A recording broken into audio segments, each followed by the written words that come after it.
Saya ada di depan Bendara Budaya Yogyakarta. Di sini sedang ada pameran seni rupa Ajur-Ajer temanya.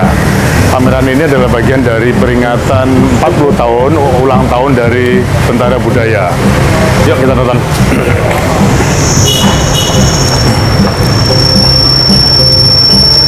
Nah, saya masuk sekarang di lokasi pameran. Di sini ada puluhan karya dari karya-karya para seniman Yogyakarta. Pameran ini bertajuk kuratorial Ajur-Ajer. Ajur-Ajer ini dalam terminologi atau istilah di Jawa ada kelengkapannya, yaitu manjing Ajur-Ajer. Manjing Ajur-Ajer adalah masuk dalam suasana yang berbeda dengan meleburkan diri dan mengadaptasi lingkungan yang baru. Ini adalah filosofi orang Jawa yang mencoba untuk tetap seperti filosofi orang Minang atau Nusantara. Di situ bumi dipuja, di situ langit dijunjung. Kira-kira seperti itu.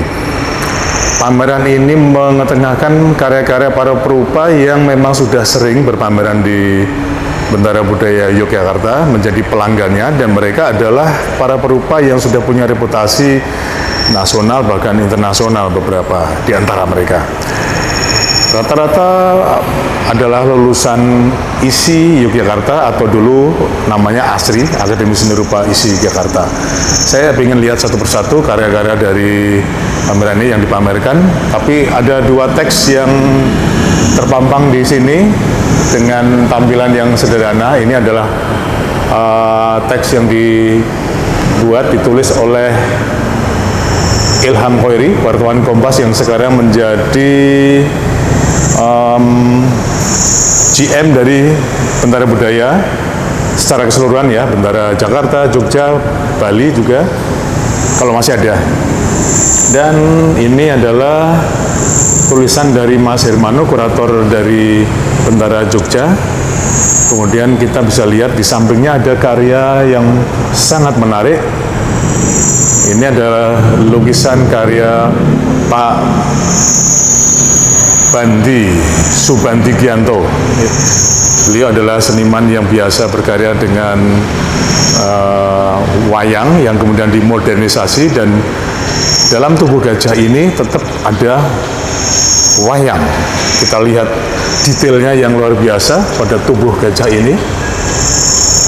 Nah, judul pameran karya ini adalah Sedulur Tunggal Banyu, Saudara Satu Air. Ini kita bisa lihat detailnya yang luar biasa pada permukaan kanvas. Di situ ada narasi-narasi yang tersembunyi di balik tubuh besar gajah. Nah, ini di samping karya Pak Bandi ada sebuah layar monitor yang memuat animasi karya kolektif, terutama yang dikomandoi oleh Samuel Indratma, seniman Jogja yang juga tokoh mural, tokoh pelukis mural. Ini durasinya cukup panjang, jadi saya tidak bisa mengikuti secara detail dari awal sampai akhir. Tapi kurang lebih seperti ini. Karakter yang dibuat adalah dari karya-karya yang biasa digoreskan oleh Samuel Indratma. Kemudian ada karya grafis di sampingnya, karya Irwanto Lendo. Grafis di sini adalah printmaking, maksudnya bukan desain grafis. Printmaking adalah seni cetak, yaitu seni yang dibuat dengan cetakan untuk membuat gambar-gambar dengan teknik cetak beberapa warna, mau satu warna harus dengan satu cetakan, begitu seterusnya. Kira-kira awalnya seperti itu. Tapi ini yang dibuat, yang dimunculkan, dipamerkan ini adalah klisenya atau cetakannya yang kemudian diwarnai gitu. Karya yang menarik. Judulnya Surga Manut Ngeroko Katut, karya baru. Kemudian juga masih ada karya grafis lagi di sampingnya, karya Gunawan Bonaventura. Gunawan pernah berpameran tunggal dengan karya yang dahsyat di ruangan ini juga tahun 2018 atau 17 yang lalu. Kali ini judulnya Doa Umat. Sama tekniknya dengan cukil di atas kayu atau hardboard. Ini karyanya dengan 2 warna, tidak full color. Kemudian ada deretan ini, ada 3 seniman yang berasal dari program studi seni grafis di ISI Jogja.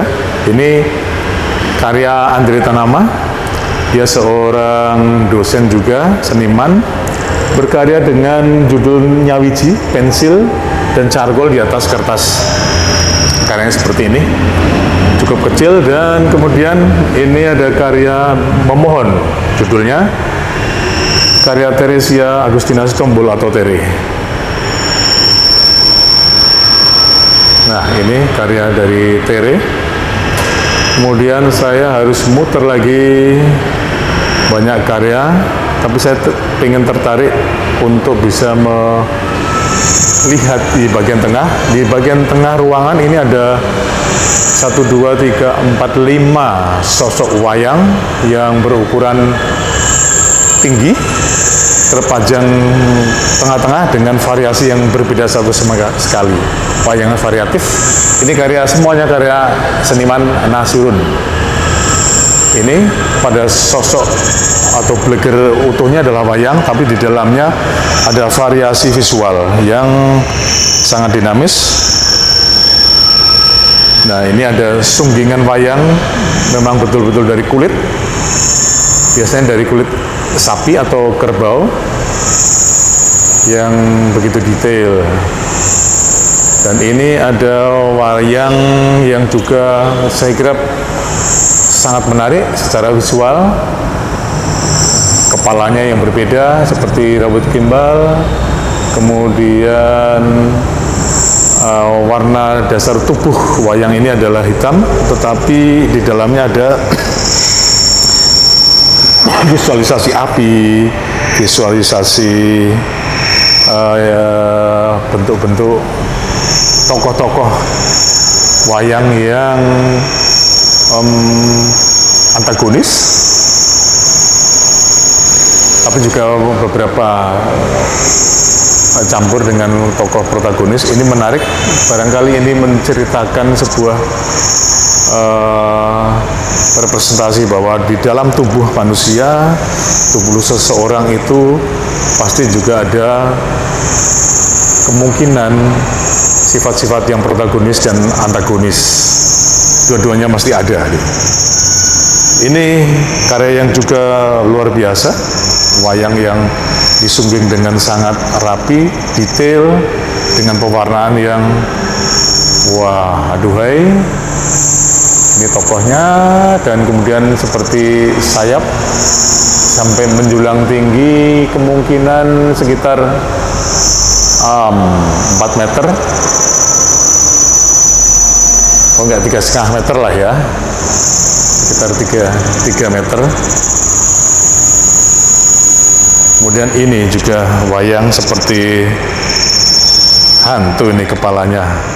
Di dalam tubuh wayang ini ada sosok-sosok wayang yang sangat populer dalam dunia wayang purwa.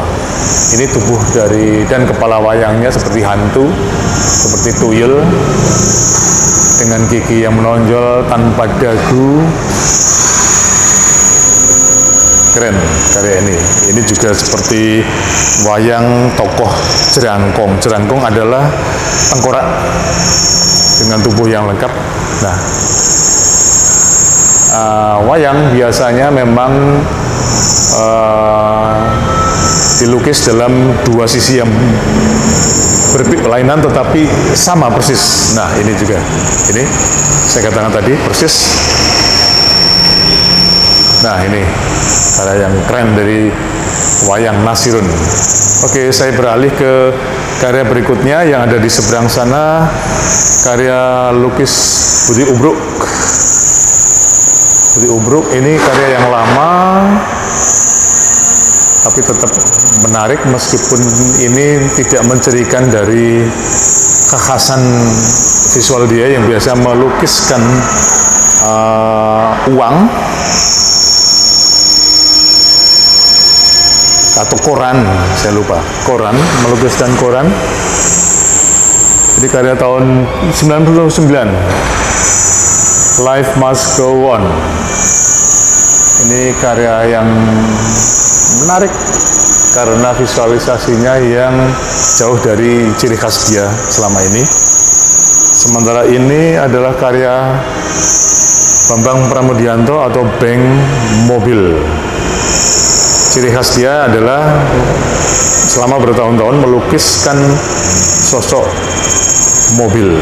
Dia pernah berkisah ketika berpameran tunggal di sini sekian puluh tahun yang lalu, bahwa citra mobil, desain mobil yang menurut dia mencapai puncaknya adalah tahun 50-an di Amerika dan di Eropa, karena desain-desainnya atraktif, eksibisionis, dan kurang lebih seperti itu. Menurut dia seperti itu. Maka dia tertarik dengan desain-desain mobil yang kemudian dia lukis ulang seperti pada lukisan ini. Tentu ini menampilkan juga sisi kebobrokan dari mobil ini yang diberi judul Pemberhentian Terakhir, karya tahun 91. Dia berbicara tentang adanya kefanaan, kurang lebih seperti itu. Dan berikutnya di samping karya Bank ada karya Melodia. Melodia juga seperti Bank sering mendapatkan penghargaan karena menang kompetisi seni rupa, terutama lukis, termasuk di ajang Indonesia Art Award atau juga Jakarta Art Award. Melodia beberapa kali memenangkan kompetisi itu. Ini karyanya dengan ciri khas dia, sepeda. Karya yang detail, karya yang realistik, seperti halnya kebanyakan karya-karya dia selama puluhan tahun, bahkan hingga kini. Ini karya tahun paling baru, tahun 2022. Berikutnya di sebelah ini ada karya Pupuk Daru Purnomo, Sweet Memories, tahun 2019, dibuat tahun 2019. Sweet Memories ini menggambarkan sosok boneka dengan hidung yang tambal sulam. Ini seperti boneka di atas kain goni. Sampingnya adalah lukisan abstrak karya tetangga Pupuk, Pak Edi Sunario. Pak Edi ini adalah seorang pengajar di ISI Yogyakarta, bergelar doktor, sudah pensiun beberapa tahun lalu. Karyanya menarik dan memang dia sebetulnya salah satu pelukis atau dosen yang bisa diharapkan sebagai seperti halnya penerus maestro yang sebelumnya, Pak Widayat, Pak Nyoman Gunarsa. Pak Edi juga seperti itu. Sayangnya beliau sudah pensiun, penggantinya saya belum tahu, atau penerus di dosen ISI apakah masih banyak maestro atau sekarang krisis maestro, saya kurang tahu. Berikutnya di samping karya Pak Edi tadi ada karya Putu Sutawijaya. Ini karya Putu yang lazim kita lihat, tetapi ini sangat dinamis. Ukurannya tidak terlalu besar, tetapi menarik. Dia menampilkan visualisasi puluhan penari yang mengitari sebuah lingkaran abstrak. Tajuk atau judul karya ini adalah Putaran Kehidupan, karya tahun 2021. Kita lihat detailnya, asik juga.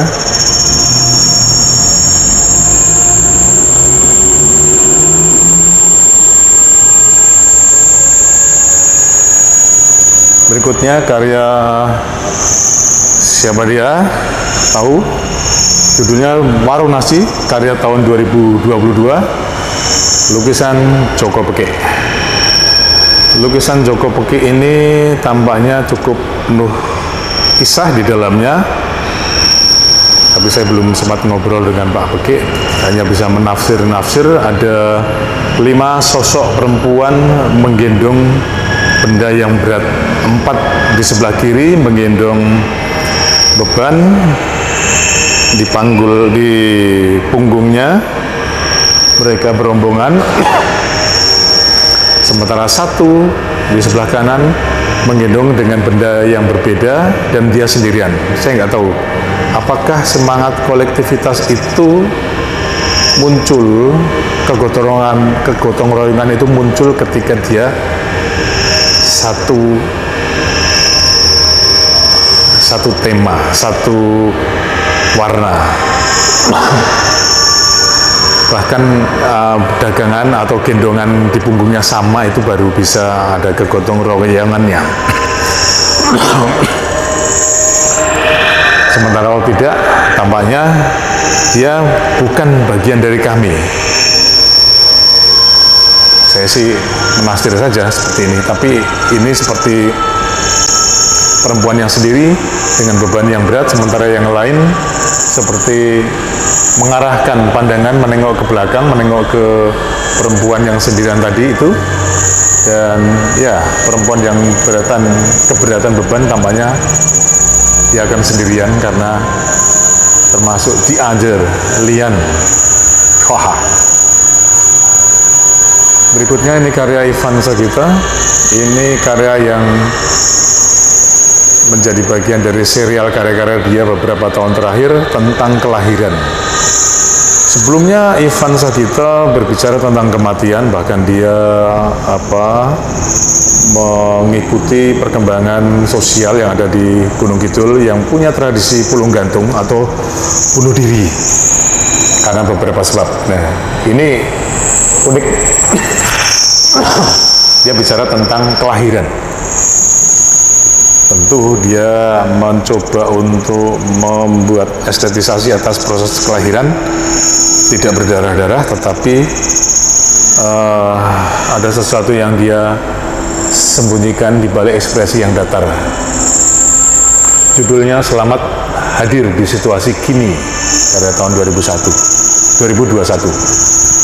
Ini ada 16 bentang kanvas yang dijadikan jadi satu kesatuan, karya Hadi Susanto, teko dengan berbagai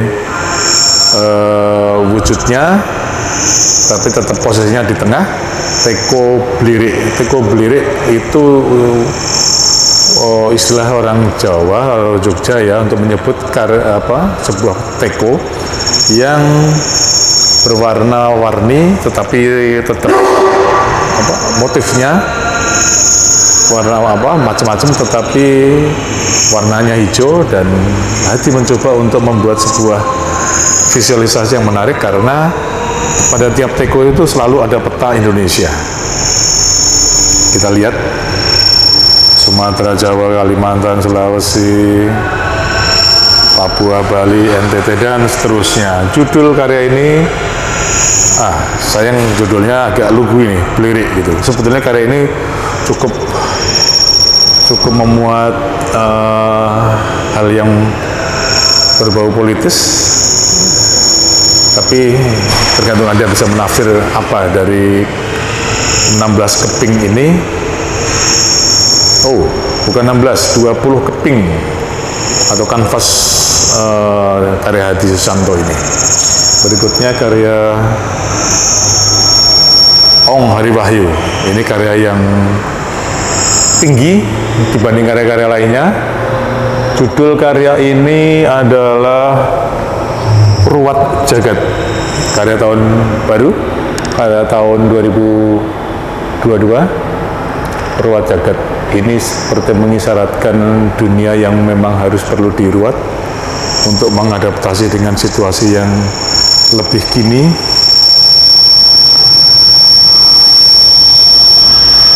Dengan memakai simbol api pada wajah dan topeng di tubuh penari ini, saya nggak tahu Mas Ong mau berbicara tentang ruwatan seperti apa. Di sampingnya ada karya Bambang Heras, ini menarik. Ada 1, 2, 3, 7 kanvas kecil yang tampaknya menyimpan sebuah narasi menarik ini. Judulnya saya ingin tahu, sangu. Sangu itu bekal atau saku, uang saku gitu, sangu, bekal. Ada 7 kanvas yang tidak biasanya dia melakukan hal ini. Ada kuas-kuas yang tertera di atas kanvas, tiap kanvas ini. Dan menariknya pada tiap kanvas ada tulisan pelukis. Ini juga pelukis. Ini juga pelukis. Ada tulisan pelukis dengan kuas. Di atasnya ini juga pelukis. Dan ini yang berbeda, tulisannya pemalsu lukisan, bukan pelukis. Sementara ini pelukis juga tulisannya. 7 kanvas ini bergambar serupa sosok tengkorak. Hanya di kanvas yang ini yang bertuliskan malsu lukisan ada 2 kuas yang berbalik arah tanpa tangkai. Saya nggak tahu apa yang bisa kita tafsirkan di sini. Apakah sebetulnya antara pelukis dengan pemalsu lukisan itu hampir sama, karyanya sama bagusnya, tetapi yang membedakan adalah moralitasnya, etika profesinya. Ketika menjadi tengkorak mungkin sulit dibedakan, tetapi kalau di konteks karya ini Heras menempatkan 2 kuas yang saling bertentangan, warnanya juga bertentangan. Yang kiri warna biru tua, simbol warna dingin, kanan warna merah, warna panas. Ya, 2 kontras itu dihubungkan dalam satu kuas atau satu kanvas. Mungkin itulah, kita sulit mengenali siapa yang punya niat baik, tetapi etika moral akan bisa terlihat pada masing-masing orang. Dalam konteks ini adalah pelukis dan pemalsu lukisan, tergantung niat mereka, etika mereka. Karya yang menarik. Berikutnya ini ada karya pelukis perupa perempuan senior, Lucia Hartini. Wujudnya gajah dengan bebungaan di atas tubuh gajah. Menarik. Lukisannya berjudul Ibu.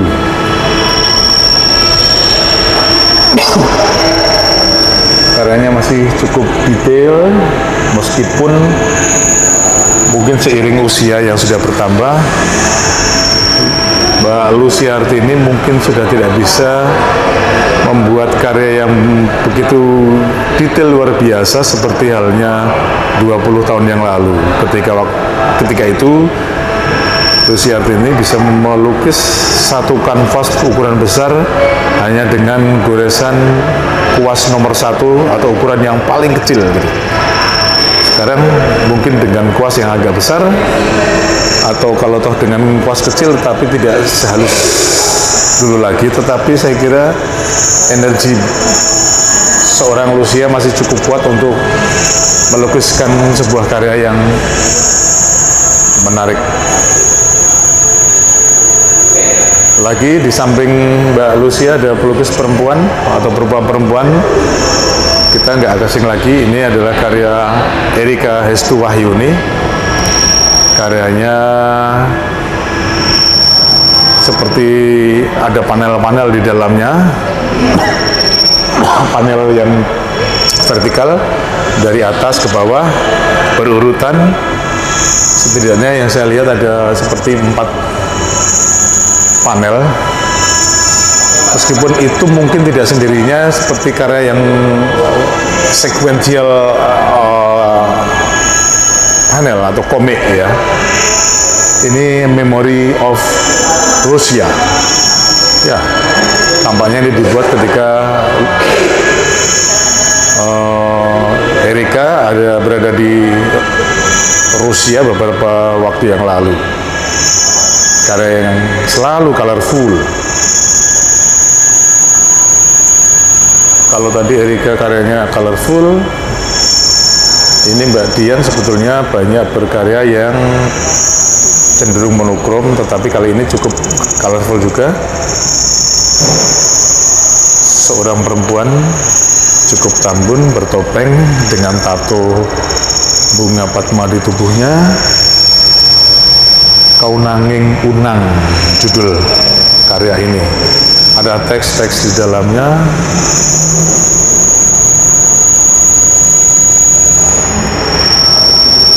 Mbak Dian selalu bicara tentang sosok perempuan dengan kontras-kontrasnya.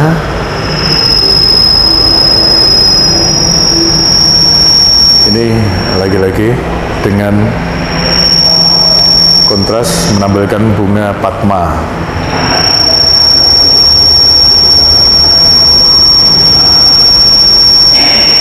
Berikutnya karya Yuswantoro Adi, karya yang simple, bola basket tetapi di sigar atau dipotong bagian tengahnya, dan itu terlihat sebagai buah semangka. Judul karya ini The Impossible Series, seri ke-16, karya tahun 2022. Ini mungkin semacam model atau gambar bentuk yang variatif. Karya-karya dia memang berukuran kecil beberapa waktu terakhir ini. Saya nggak tahu mau punya rencana besar seperti apa Yuswantoro Adi ini. Berikutnya karya yang dari seniman yang selalu mencengangkan teknik dan narasi karyanya, Sigit Santoso, In the Name of the Father, karya tahun 2009, karya cukup lama. Sesosok laki-laki, kalau lihat kostumnya dia seorang pendeta, ditutup matanya, pada bagian mata ada pita kalimat. Di situ ada kalimat, janganlah masukkan kami ke dalam percobaan. Karya ini dibuat tahun 2009, mungkin ada konteks politik atau isu sosial tertentu yang khas pada waktu itu.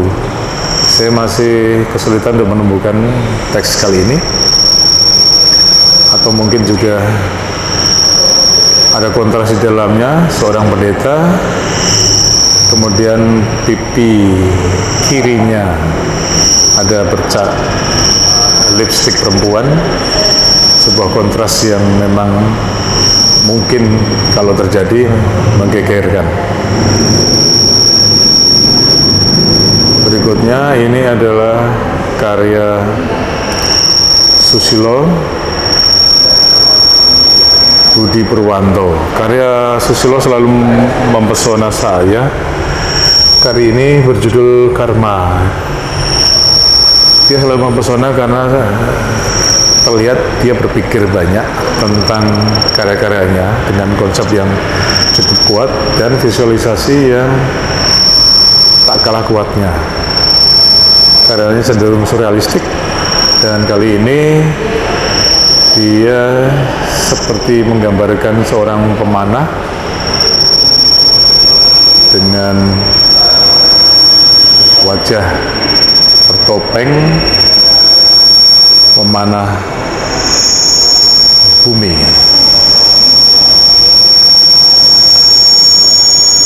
Di sebelahnya karya Wayan Cahya, dia memang realisnya kuat, ada sosok naga dan kura-kura di depan gunung yang setengah eksplosi. Ini cakarnya, Judulnya Mahameru pada tahun 2021.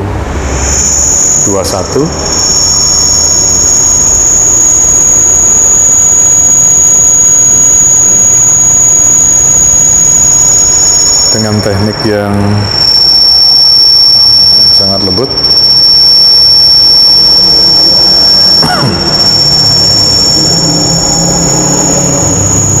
Di sampingnya adalah karya Mas Hari Budiono.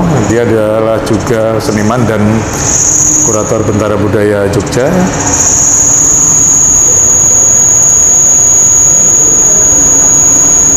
Seperti membincangkan sebuah kisah.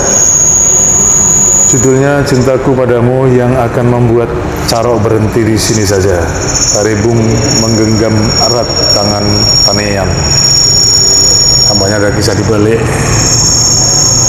lukisan ini. Kurang lebih tadi menyatakan statementnya, cinta yang akan menghentikan pertarungan yang berdarah-darah yang ada di Madura bernama Carok. Ini sekilas karya-karya yang bisa kita lihat di Bentara Budaya kali ini. Menarik, meskipun banyak seniman-seniman yang memang sudah jadi pelanggan dari Bentara Budaya Jogja, seniman-seniman yang sudah senior. Tentu karena keterbatasan yang tidak memungkinkan menampilkan semua karya. Terima kasih.